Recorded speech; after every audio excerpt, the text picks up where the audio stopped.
Okay, hello everyone. Welcome, welcome. You are tuning in to the Blueprints for Belonging event. And I'm here today with Margaret Critchlow. And we're going to talk all about developing co-housing communities. My name is Cynthia, and I'm the host for our Blueprints for Belonging series. And it's actually our sixth session. So we've been doing this for 6 months now, which is really awesome to have this momentum and continuity, and just really appreciate all of you for taking the time to be here today. I'm going to start things off with a short presentation, and then I'm going to hand the floor over to Margaret to share with us her presentation, and then we'll have lots of time for Q&A and conversation at the end. So once again, this is the Blueprints for Belonging Conversations on Creating Intentional Communities series, and we're episode number 6 today. And this event is being hosted on StreamYard. So hi to everyone who is joining directly on StreamYard, but also hello if you are watching on Facebook or YouTube or some of the other platforms that we are streaming to. I'm really going to encourage you all to use the chat box to engage with myself and Margaret. We really want to make this a discussion as much as possible. Also use this as an opportunity to network with each other. So go ahead now and find that chat box. And if you wouldn't mind sharing just a little bit about yourself so we can get a sense for who is joining us in the room.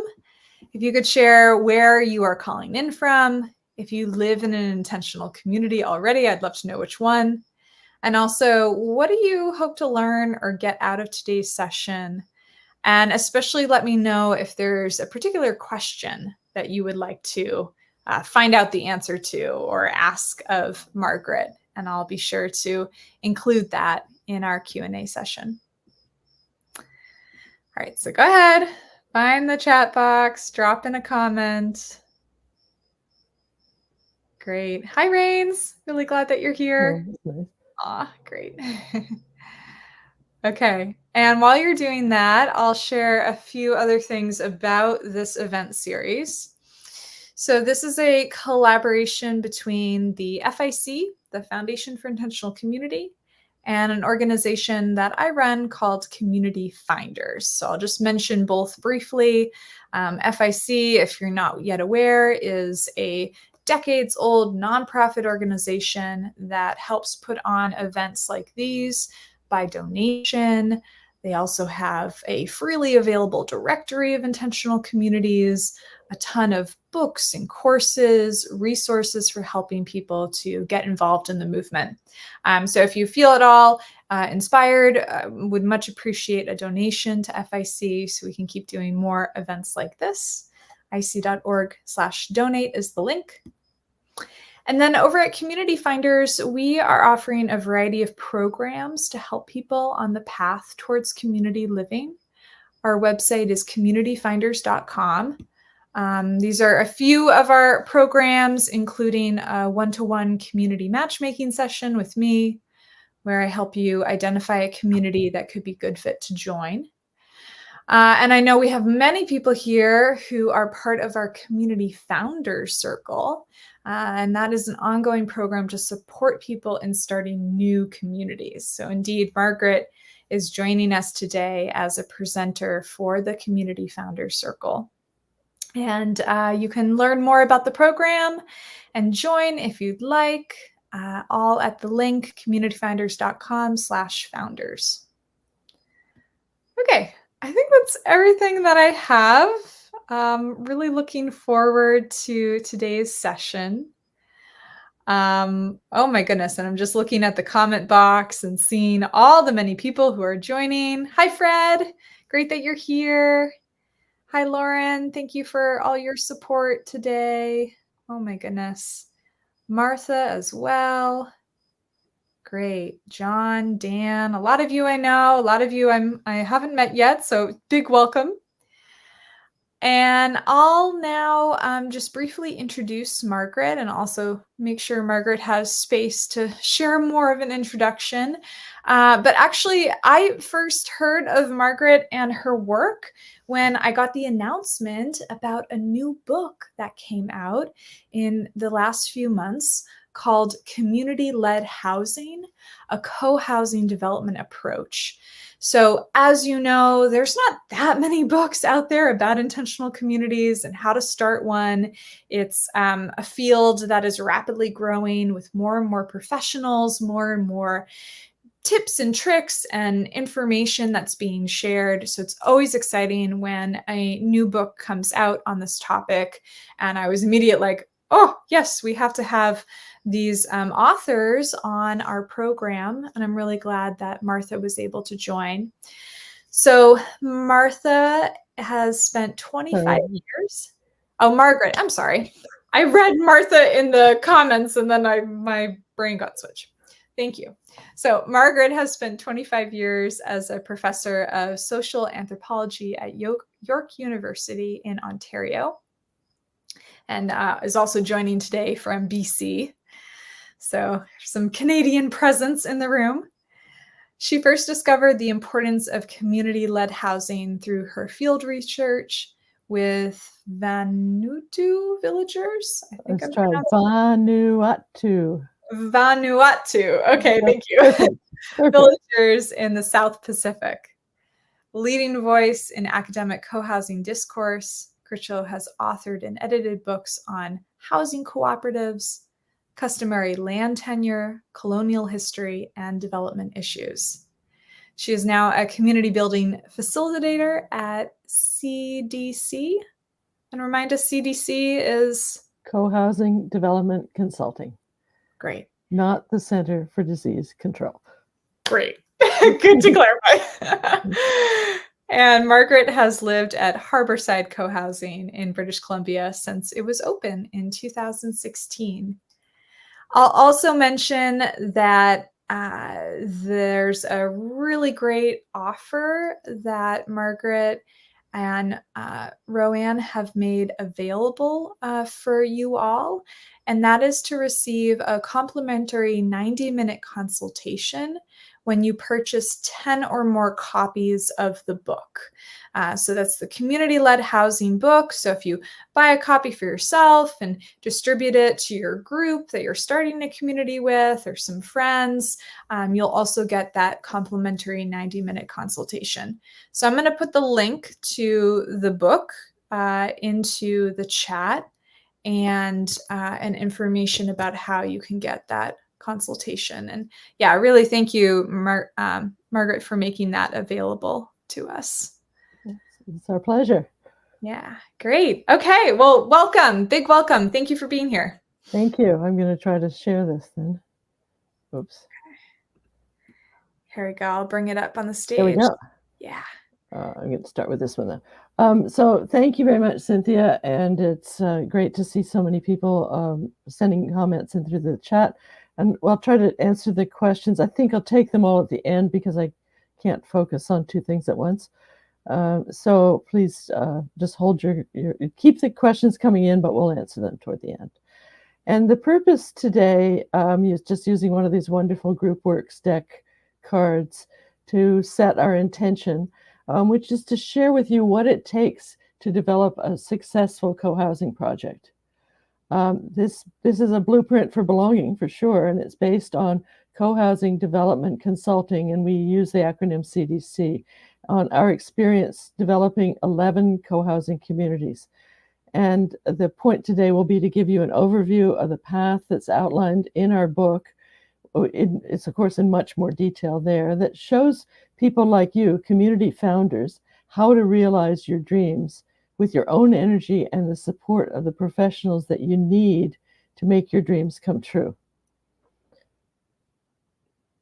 This is a slide from Harbourside's, my home community's groundbreaking, and I'm speaking to you from there on the traditional territory of the Sauk Nation in Sauk, BC. I want to focus on how in the talk, but I want to begin really with why. because I think it's always helpful to begin with why. And why does creating community-led housing matter to me? And why would it matter to you? Because in our increasingly polarized world, and I'm well aware that many of you tuning in today are coming from the United States of America, which is headed for a big election, and it is a very polarized world. And in that world, and it is in Europe as well as in Canada, in that world, community-led housing can support us to care about each other. It's as simple as that. Community-led housing nurtures a more collaborative culture, and it can support us with a space where we can flourish in our relationships, where we can learn to work through conflict instead of creating separation. And I think it counteracts in a small way, can begin to counteract these global tendencies toward the rigid boundaries between us and them. So I'll move to the next slide. And I wanted to just briefly introduce Renee before I leave that slide. She can't be here today, but she is the heart and soul in co-housing development consulting and the business brain and a whole lot of other stuff, computer wizard too. So she has a prior family commitment today and can't join us, but she was with me last week in Denver at the Co-Housing US conference and introduced herself as having graduated in 1977 with a degree in environmental design. And then she began working in the residential development industry because she thought it would be a good way to learn practical skills for creating beautiful communities.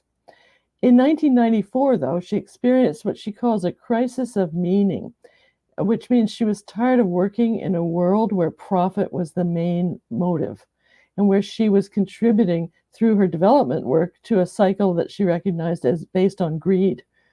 So she spent a couple of years doing personal development work and learning relationship skills. And then in 1996, she was introduced to co-housing and saw that her knowledge of development combined with the personal work that she'd done could really support groups for success. So she's since managed the successful development of the 11 communities that Cynthia spoke about. Of those 3, I brought her to her Harbourside Cohousing as a member who had recognized we weren't going to succeed unless we got some professional help. And that was in 2012 that I began working with her, and I was just a grateful member of the group. And once Harbourside completed in 2016, 2 other projects came to me wanting to do what we had done, and I brought them to Co-Housing Development Consulting. So that's sort of the genealogy of my relationship with Co-Housing Development Consulting, and it tells you why it is that I think it's so important to involve professionals if you're trying to create a co-housing project anywhere in the developed world. So community-led housing is much bigger than co-housing, right? It includes all sorts of initiatives where the future residents just get together and form what we put on this slide is building group.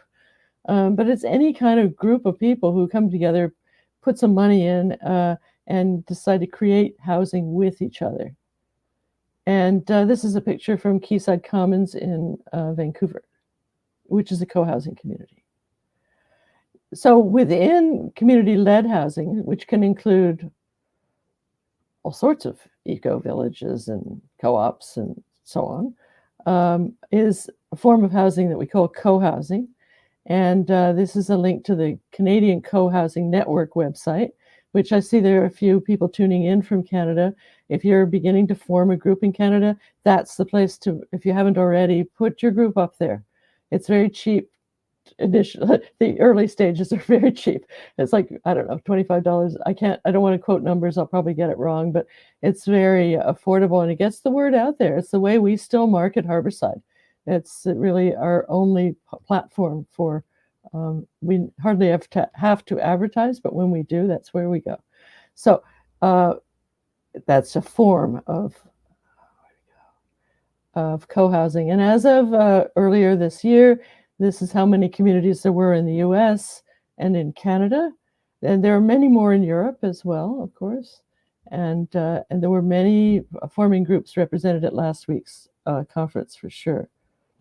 It was introduced to North America by Charles Durrett and his then partner Catherine McCammett, and when they published a book in the late 80s about co-housing, a contemporary approach to housing ourselves. This is the original and beautiful edition of that book. This is a slide about what is the company that I'm connected with, and the one that for which Renee Matthew is the principal, and shows you the locations. So all of her communities have been in British Columbia, except for one in Saskatchewan. I always want to pronounce that wrong. Saskatoon, town of Saskatchewan, the province. And they've been all sorts of communities, urban and rural, and they include our senior-focused Harbourside Cohousing and two others that have also a senior focus. The rest are multi-generational in their focus.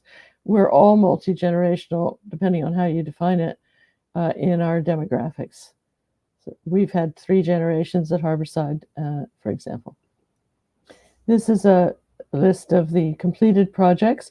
This is Harbourside, where, I don't know, can you see the pointer when I move it, Cynthia? Try moving it now. I'm moving it. No, we don't see it. I'm pointing at the blue outlined part of the slide that is my home community. Just drawing attention to it. All of these are co-housing communities except the one at the lower right-hand corner, which is a resort on the Sunshine Coast that Renee Matthew helped to develop. And she's used some of the aesthetics from that project in subsequent projects, and also worked with the same architect on subsequent projects. Very simply, this is what co-housing does, is to create villages for today's world. And these villages have challenges that would be familiar to any of you who have lived in a village anywhere else in the world. It's very familiar to me from my life as a social anthropologist in the island nation of Vanuatu. You can't, well, you can, but it doesn't work, it doesn't serve you really, just to pack up and leave. And in a village, often it's just not possible. There you are, and there you have to stay, and you have to work things out. And co-housing doesn't require, but it does invite you to work things out with your neighbors and to deal with challenges. So that's that's the invitation. And co-housing incorporates the main features that I'm going to show in the next few slides that distinguish it from other forms of community-led housing. In co-housing, the future residents always participate in the design and the development of the project. This is a slide from Harbourside back in the day. The architect is there, and we are moving building blocks around. It's one of the most fun parts of developing a co-housing project. It's very creative and imaginative, and it also helps to ground the project in reality when you realize, as we did, that you can't actually fit 24 little houses on this piece of land without any sight lines of other people's houses. It just isn't possible. And you can't build it for the price that you want to or have to build it for. So that led us to share walls with each other. And we ended up building a 3-story apartment building with 13 units, 3 fourplexes and 3 duplexes on a 2-acre waterfront site. In Canada, anyway, and we realized talking to Americans last week, it's different for you all, or as you would say, for y'all. Co-housing is not a particular legal form in Canada. It is, I gather, in the US, and it is strongly associated with the condo model or home ownership association model. And people do business in their co-housings using that model. In Canada, it's not a particular legal form. It's not a particular way of holding interest in real property. Can you hear the dishes being done? Oh, just very lightly. Okay. Yeah, there was a playground last month's show, so I guess it's all right. You have the sounds of community behind you. Yeah, I do. And so in Canada, we tend to use a strata or condo model just for the legal structure, but we do business using a different governance system. And some communities in this country are also choosing a co-op structure as a legal entity. Neighborhood design varies. It is always a neighborhood design, though. You're not just designing homes, you're designing a neighborhood. And the physical design is intended to give lots of opportunities for spontaneous connection. Ours was not designed with the classic Durrett courtyard, which we would have loved to have. And I had worked with him briefly to learn how to do his study group 1 back in 2012 and found it really valuable. And those casual opportunities for social interaction arise in our community from places like this upper right-hand slide, where people come together between the fourplexes, duplexes, and 2 sets of duplexes on their way to our wharf. We're on a waterfront site. Our parkade also provides opportunities for casual social interaction. And but this can be achieved with a variety of building forms. Completed communities vary in size, but they tend to range from 20 to 30 homes. Some are smaller. We're looking at one now with just 7 homes. And I know there's a long-term co-housing in Ottawa with just that few number of homes as well. Some have a special focus, like seniors, but most are a mix of family types and ages. And building forms mirror the range that you'd find in the larger society and in the area that you're building in. So they can be single family, townhouses, duplexes, apartments. And they typically incorporate particularly environmentally sensitive features with a pedestrian orientation, and they have documented lower vehicle use than conventional neighborhoods. So they're making a contribution to living more lightly on the planet, even in seemingly conventional designs. The residences are always compact, but not so much in Colorado. We toured 4 communities there, and they had 1,500 square foot units, quite a few of them, right? Some even larger. Whereas our largest unit, the picture of the view is a compact unit of 801 square feet at Harbourside, where I live. Our largest unit is 970 square feet, and our smallest is 628. And other projects that I've been involved with have both smaller and larger units than that. So in the urban projects, they tend to be more compact because the land is more expensive. They all have complete kitchens, and that's the difference with co-living. Complete private kitchens. Each household has a kitchen. And in co-housing, there are extensive common spaces, always. And that makes it possible or easy to live in compact residences. And the common spaces become the heart of the community. And we have about 3,600 square feet of common space in one building, in our common house, which was converted from a resort. And then we have common spaces scattered throughout the property, a workshop, a gym, an art room, a ping pong table, and so on.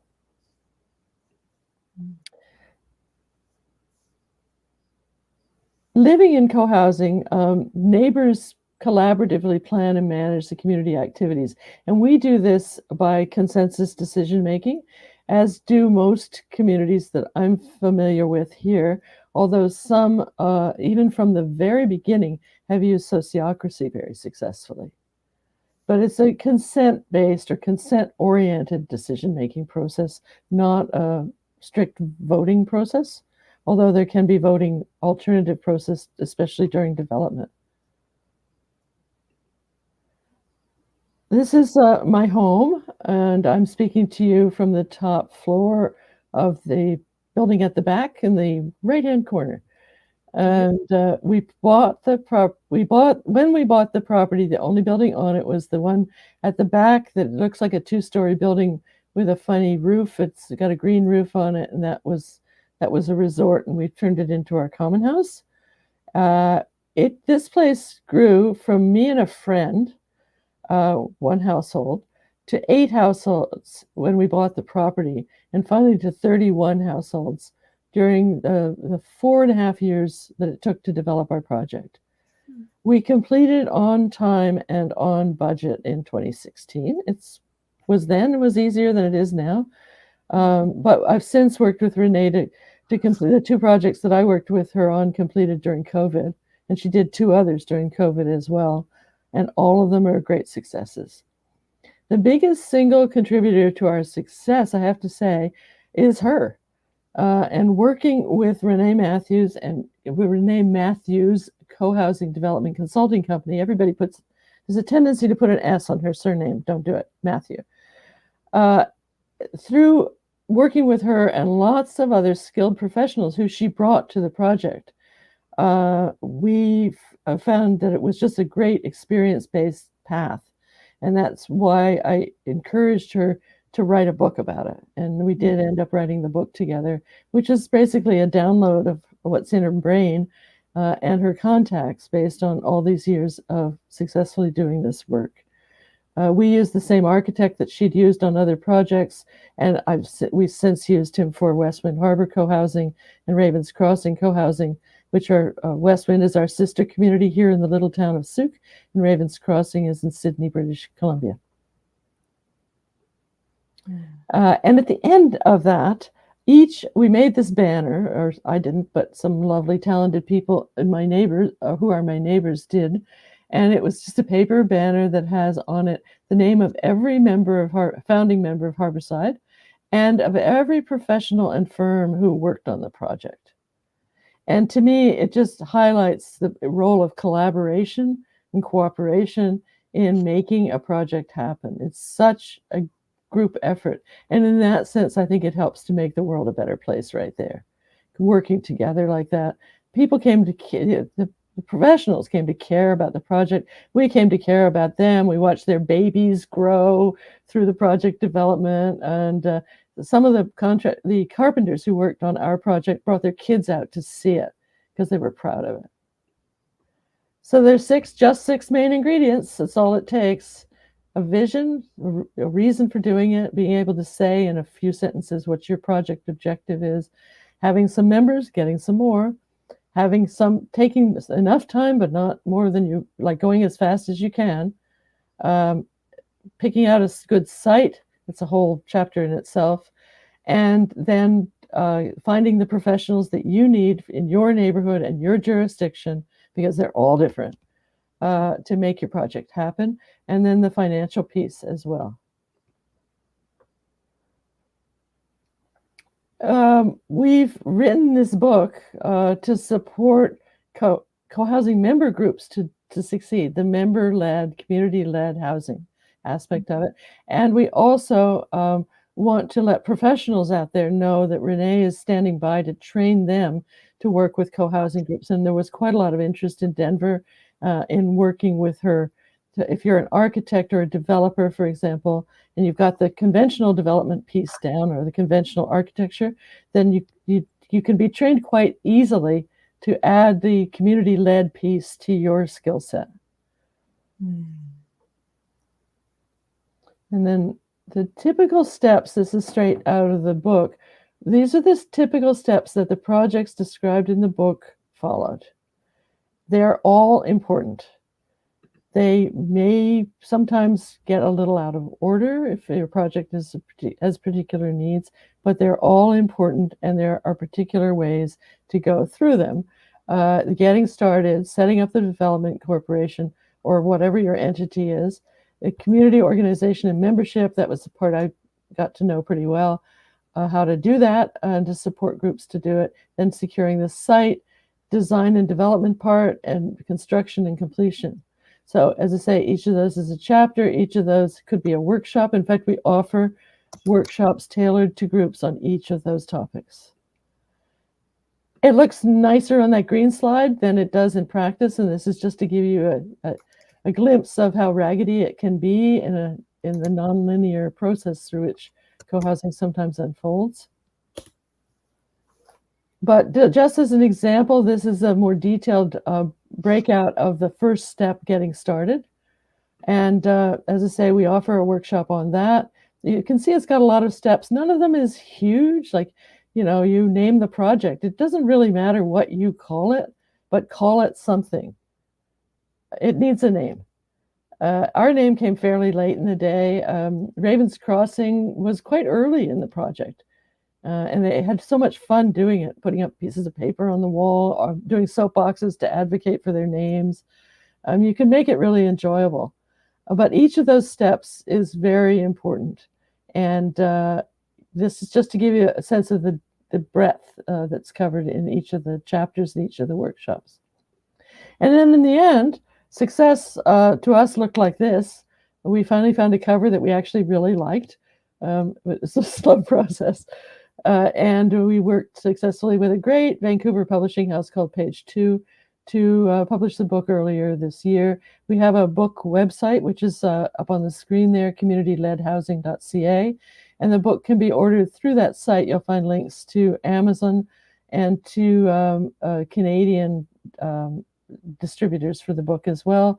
You can buy it through in the UK through Amazon and in France and so on.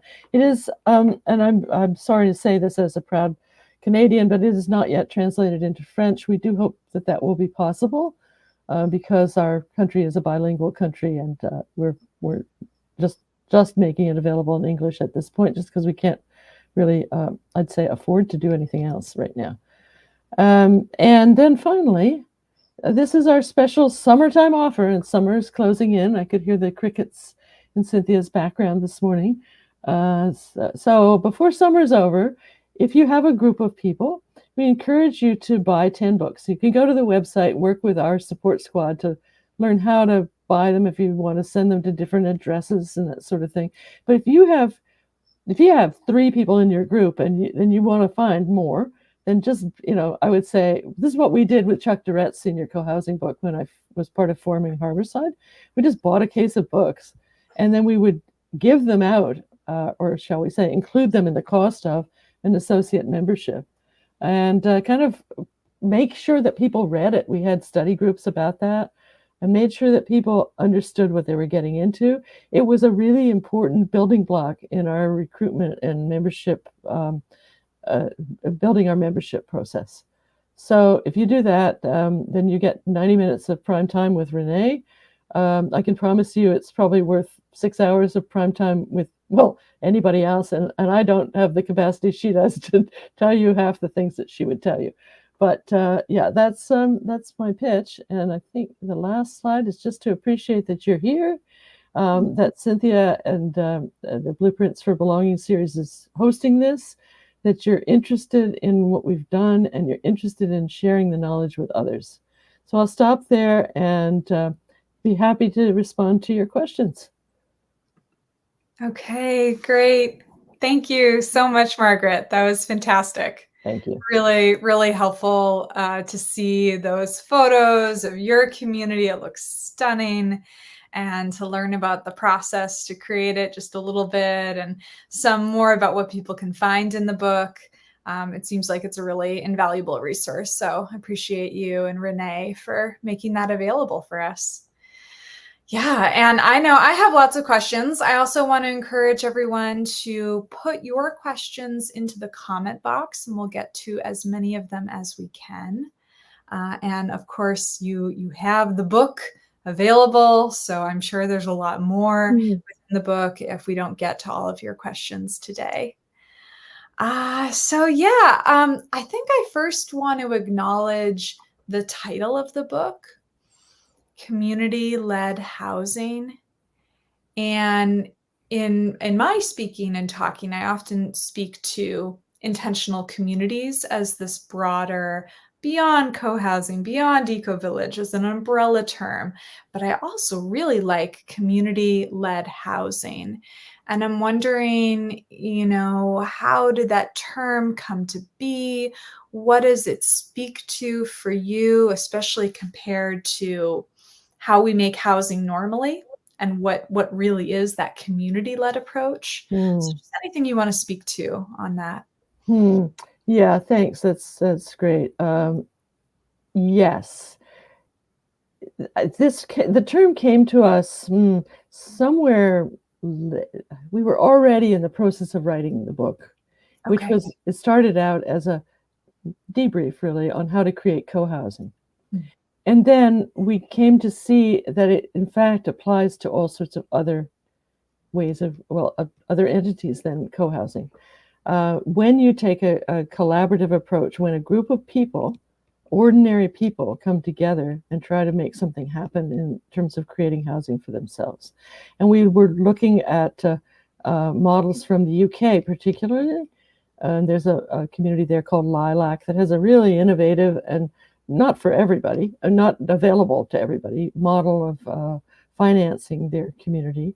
But we began to open our minds to the possibilities and saw that the steps that we're outlining in our method can be used by people to create whatever it is that they, well, not everything, but many of the kinds of communities that they might want to create.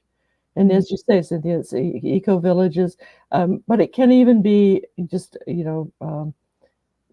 people. Yeah, it can be really urban as well. I'm trying to think of a good example of an urban one, but some of the co-living situations are like that now.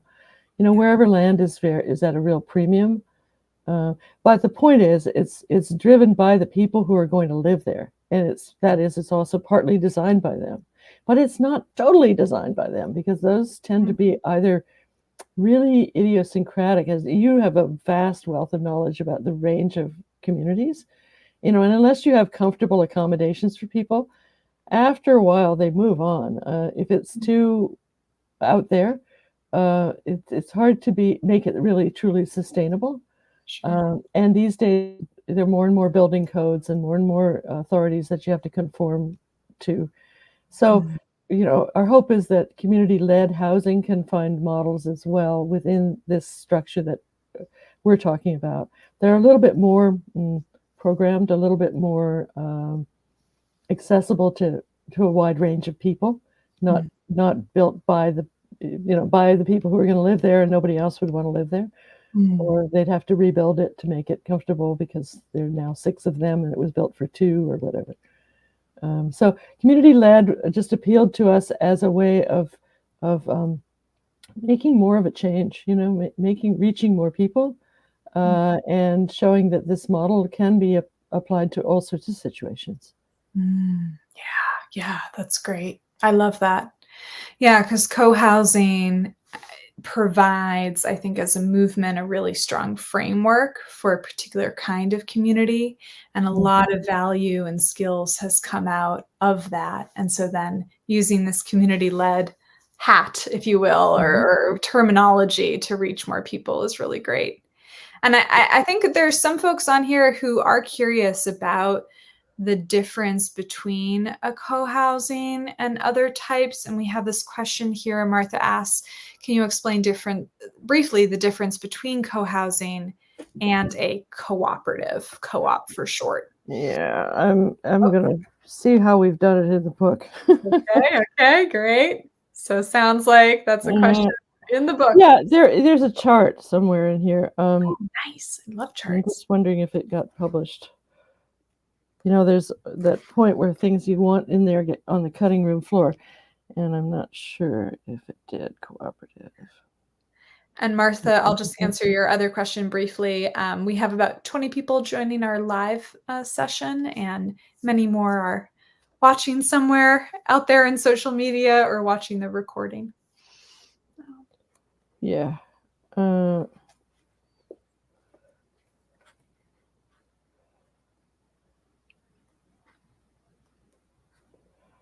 Well, I know. I'll just have to wing it because I can't find it. But basically, I'm going to give up. Great book, though. Yeah. Yeah. So in co-housing, the way that Americans do it is you own your home, and in a co-op, you own a share. In Canada, it's similar to that. In co-housing, you own your home, or you have use right to your home. And we were tempted at Harbourside to use a co-op model. We decided not to when it became apparent that we couldn't get home ownership financing.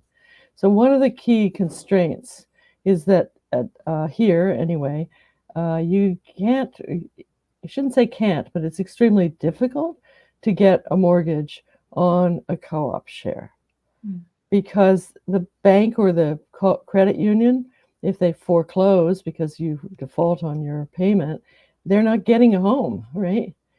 If I had defaulted on my Harbourside home, the credit union could have turned around and sold it. There was something physically here to sell. My co-op share is not something they want. And that's one of the difficulties. Gotcha. You can certainly create community-led housing, and there's a new movement to bring back rental co-ops in Canada. That is very encouraging, and it's a perfectly viable form of community-led housing. But it can be co-housing. As I said, the title is legal title is not tied to a particular way of holding the land. It can be home ownership, or it can be a co-op, basically. Co-housing is a way of living. Okay, co-housing is a way of cooperating with your neighbor. It's a way of governing your community. That is something you choose, and you're choosing from conventional structures like home ownership and cooperative shares, voting, or consensus decision making.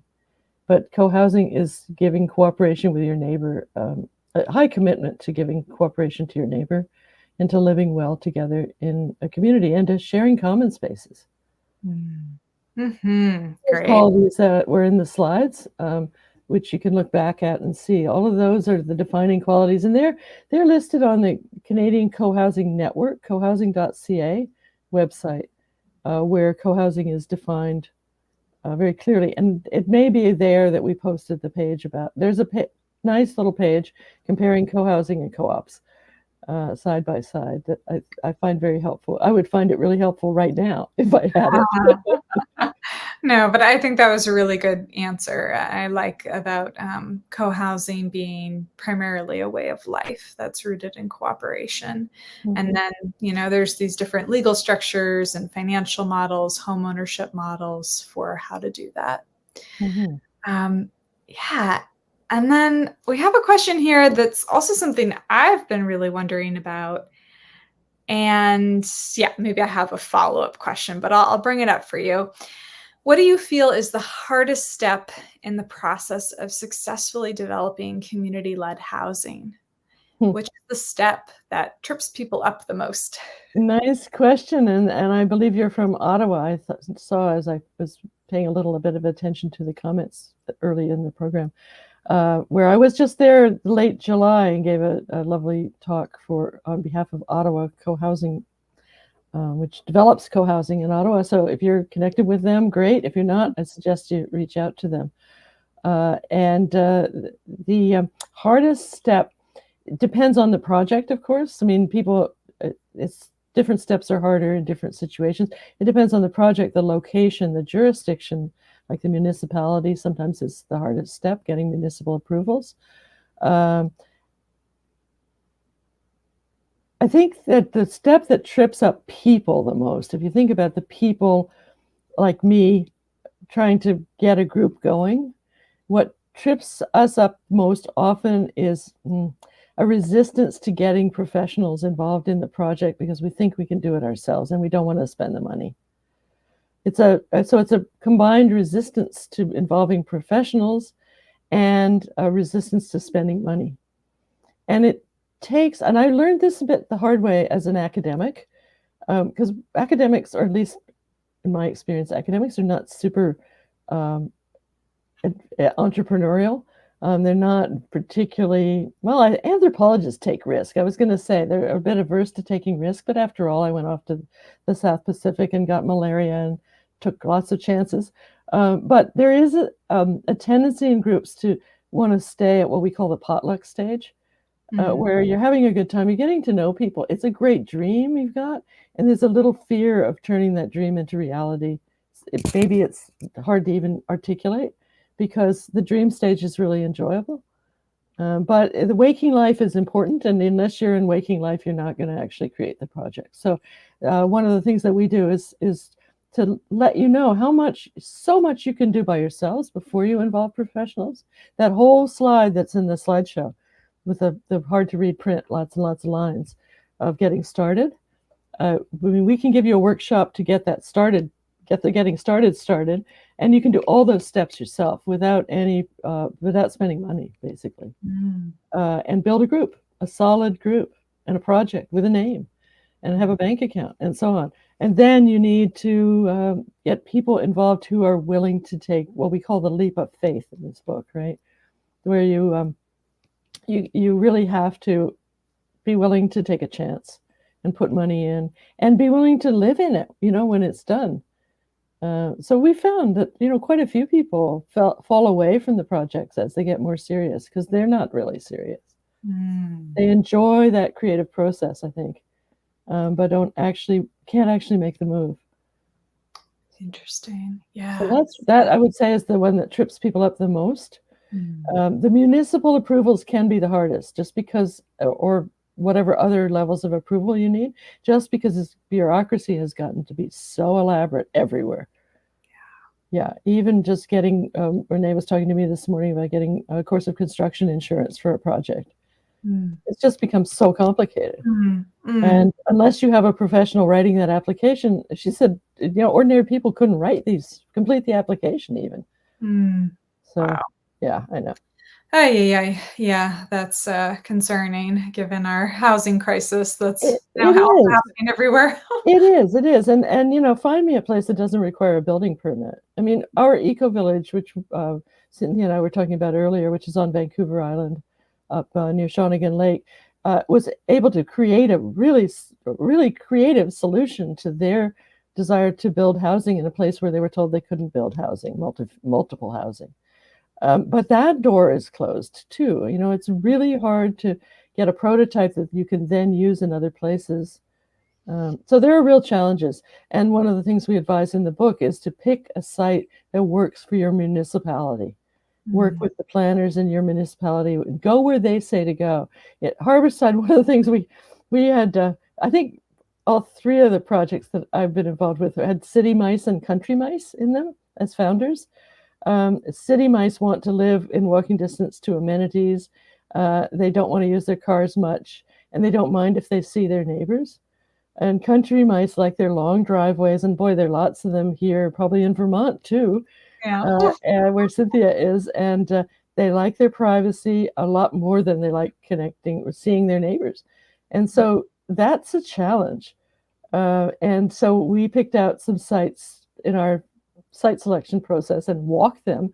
We had a beautiful heritage farm that was in the agricultural land reserve, and it was just really catnip for a lot of people. It was really fun field trip, and it was totally unattainable. Like there was no way the municipality would let us develop that for what we wanted. It was just outside the urban containment area, didn't have sewer. It was not going to happen. And, one meeting with the planning department gave us a reality check. And so we picked this site, which is not ideal, but it's beautiful, it's not ideal for aging in place because it's very steep. Yes. Very steep. And so, we joke about at the end of our lives, we'll just get in the wheelchair and go down and launch off the dock. But meanwhile, it keeps us fit. So I had 2 hip replacements after I moved in here, and I got fit by walking up and down that hill. We talk about golf carts from time to time. Yeah. So the site selection can be another step that is difficult for people. And I know in Ottawa, to get back to the question, there was a group that was offered a site in Ottawa, and they were unable to come up with the money to purchase it. Okay. And to miss that opportunity is like you really want to be ready when those opportunities come around.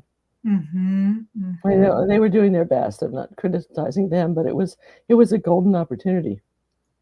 Okay. And the same if you're choosing to join a community, you need to be ready with your money to buy it. Because in today's land market, with the housing shortages and so on, you don't have the time to fool around. Yeah. So the importance of being organized, being ready, and being ready to get out of the potluck stage into making it a reality. Making it happen. That's right. Yeah. Great question. Thank you. Yes, yes. Oh, and when you said we made it happen, that banner you had Yeah, in your community, that's just a really strong image yeah, for that. And I think you had said in your presentation it took you about 4 years to go from yeah. 2 households to 30 households. And I've heard that a lot from people who are in the early stage of dreaming about a community. Maybe it's just them, maybe they have them and a small number of people who are interested. But how do you recruit more members? And what are some strategies for how to do that well? Thanks. I love that question, Mm, because that's the magic, is how do you draw people in? And I know that in the US they do a lot of marketing. There were a number of sessions on how to market your co-housing. These mm, are established ones, but also ones in the forming stages. yeah. Um, we don't have to market Harbourside. I mean, in this land market, we don't. There was a time in a lull when we had a little difficulty selling one or two units, but mostly people come and they want it and they just have to figure out when they can jump into the dance, you know. But how to build the group? We did it all in the 3 projects that I worked with, did it all through invitation. We did it all through networking. We did not spend money for an ad in Zoomer magazine, which would have been appropriate for a senior-oriented co-housing community. We did use media, but not social media. We used no social media. Um, Okay. we are using social media for book promotion, but it's not something that we've done during my experience developing co-housing. Some others have done that. It's been word of mouth. It's been come to an information meeting. Mm, And we've done some of those. And of course, during COVID, we did them all online. And we have a virtual tour of Harbourside. If you go to harbourside.ca, the homepage has a virtual tour of our community that we developed first during COVID, but have been updating since then. That paints the picture that we want people to see of what it's like to live here, so that people have a realistic idea. More often, we did face-to-face information meetings for maybe 10 to 20 people, and we would have refreshments. Members would speak about the project. Not the consultants were there. I was there at many of those meetings in the early days, but mhm. mostly the members would speak. If they got stuck answering a question, then they'd get some help. But it was a way to see who you'd be living with and what their vision was, Yeah. and to feel like you're part of something. Mm, Because there's often anxiety about, will I fit in with this group? I mean, who doesn't have that, right? But will mm, I fit in with this group? Are these my people? Can mm, I be myself? Will they put up with my bad habits? Will they serve wine with meals? Will they argue a lot? Am I going to have to deal with conflict? mm, And to see a group during development, when it's led by co-housing development consulting, is to lay those fears to rest. And so what we did was invite people to an information meeting, and then they would become associate members, which is a 3-month period. It's a reasonable amount of money. It was started out as like less than $100. Now I think it's, depending on the group and what's involved, it might be two. But for 3 months membership, it's trivial, I think. And you get to go to the meetings. You get to participate in any work that is between meetings, or mm, maybe researching something. mm, And you get to see how people interact with each other and the progress that's being made. mm. And then after that 3 months, you can decide if you want to become an equity member, which was a bigger stake, and that secured you a home in the community. So there's a Interesting. whole process, step by step, Yeah. for what membership involves. You need to know in your group what that involves, and then be able to package it up and offer it to the potential members so they can see what they're getting into. Mm. And what they do is they go, these people, they've got a great dream, and man, are they organized. Yeah. I think they can make this happen. And I want to be part of that. And I want to be part of the design process so that I can have a say. I know I won't get my way, but I want to have a say. So Mm. it's contagious, this enthusiastic participation. Mm. And it just builds this cohesive bunch of neighbors who want to be neighbors with each other and are learning to be neighbors with each other. But there's nothing It's sophisticated in its subtlety, but it's not sophisticated in the technology or the marketing aspect of it at all. We're not ever selling co-housing to people. We're offering an invitation. Come and be part of this.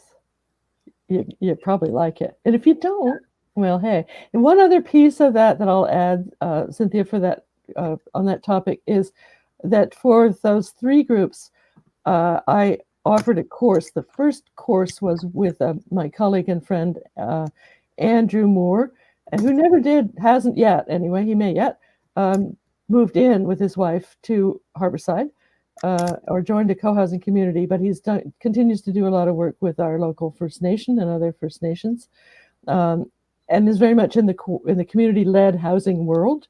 And we offered a course on aging well in community to support Harbourside's growth, because we wanted people we don't have an age restriction. We've had a 3-year-old here and a 35-year-old is here right now, but we're focused on aging, and we spend money on stuff that supports aging. Gotcha.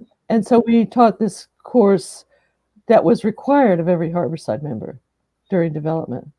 That was included how to live here. And then for Westwind Harbour and Ravens Crossing, we required a course called, what was it called?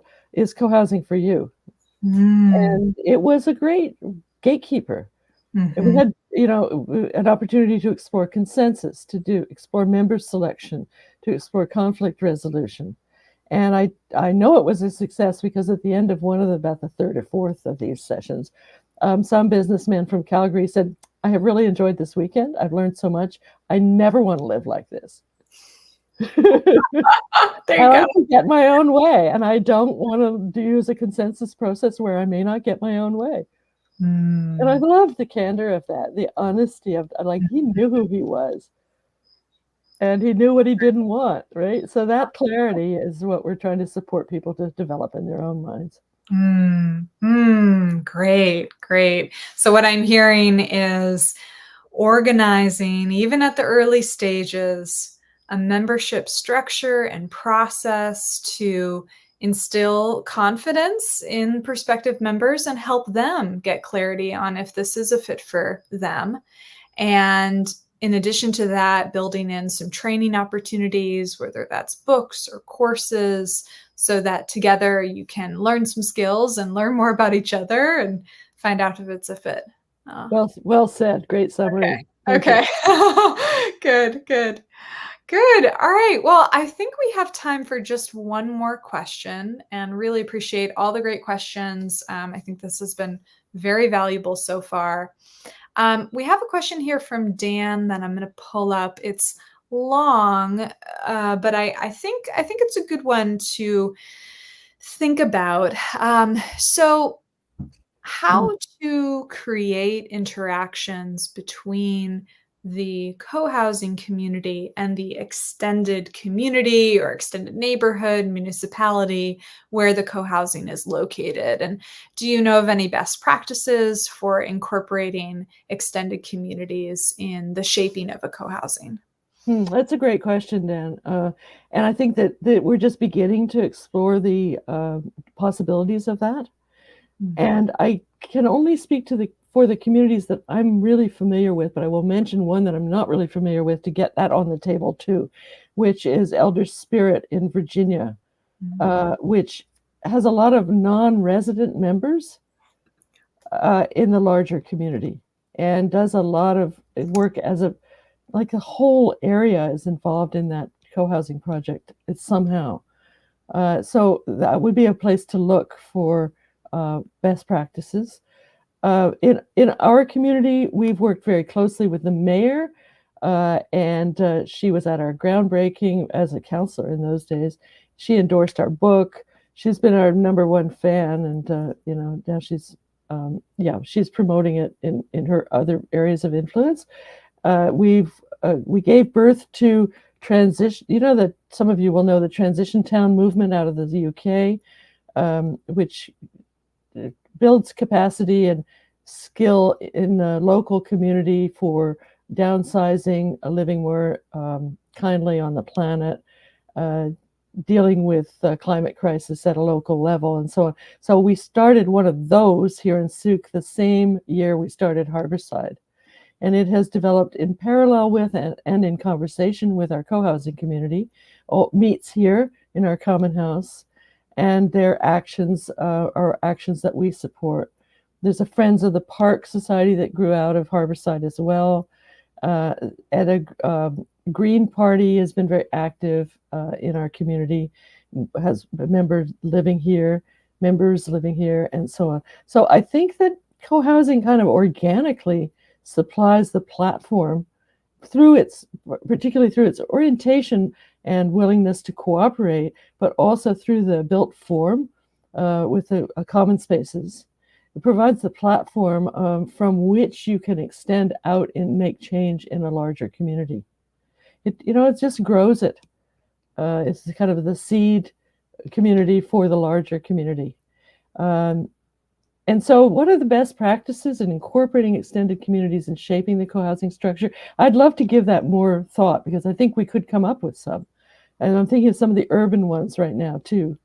I'm thinking of one, too, that Renee's working with, which is a rural community that is an organic farm with a farm gate. They sell farm produce. They have a program for selling farm produce. So that's the larger community interfaces right there. And now they're adding a co-housing piece. It was a non-residential entity. So I think there are creative ways to do this. And it is a way of being a force for change at a bigger level. Yeah, absolutely. I think there's an impression of intentional communities as being these isolated bubbles separate from society. But many of these communities are actually hubs for the larger community to connect and interact. Exactly. And my goodness, if you have the mayor as your champion for the project, that you're really connected. That's great. I think it's important to involve local political people as much as you can. As part of our membership building process, we did that. Getting to know the neighborhood is also, and keeping in contact with the neighborhood around you, getting their goodwill. So yeah, we've really worked at that in each of these projects. So they're happy when they're happy when we're done because it's not noisy anymore, but also they're happy when we're done because we've brought something good to the community and they're part of it. Yeah. Oh, great. Excellent. Excellent, excellent. Yes, and I love that you mentioned Elder Spirit community. I'm actually going to be visiting Elder Spirit. Wow. I'm hosting a tour of intentional communities in Virginia at the end of the month of August. So I put the link there for that in the chat. And I'm also going to put the link to your book one more time. Here, I'll put that on the screen, community-ledhousing.ca. Encourage people to go and get the book and get 10 copies if you're feeling excited. And then you get that 90-minute consultation with Renee. So beautiful. I think we're at time. Just a big appreciation to everyone for their thoughts and their questions and attentive listening. Thank you so much, Margaret, for being here with us. Anything last you'd like to share with the group before we sign off? Just a huge appreciation to all of you, and I wish I had had a chance to read all the questions. Maybe you could save them for me, Cynthia? Yeah, possibly. Yeah. And I'm happy to connect with people. You can reach me through that website that's on the screen, and you can reach Renee through that too. And our happy support squad, which includes Neil Planchon, Mackenzie Stonehucker, and my own daughter, Channing Rodman, who's our social media person. And I'm just grateful to them and to you, Cynthia, and to Lauren, who's maybe somewhere in the background, who helped me figure out which platform we were on this morning. Got me to the right train station. It's great. Thanks so much to everybody. Oh, it is a community effort, right? We're talking about community, but we're also practicing it. That's what we do. You. Yeah. Thank you all. Take care. Bye. Bye-bye.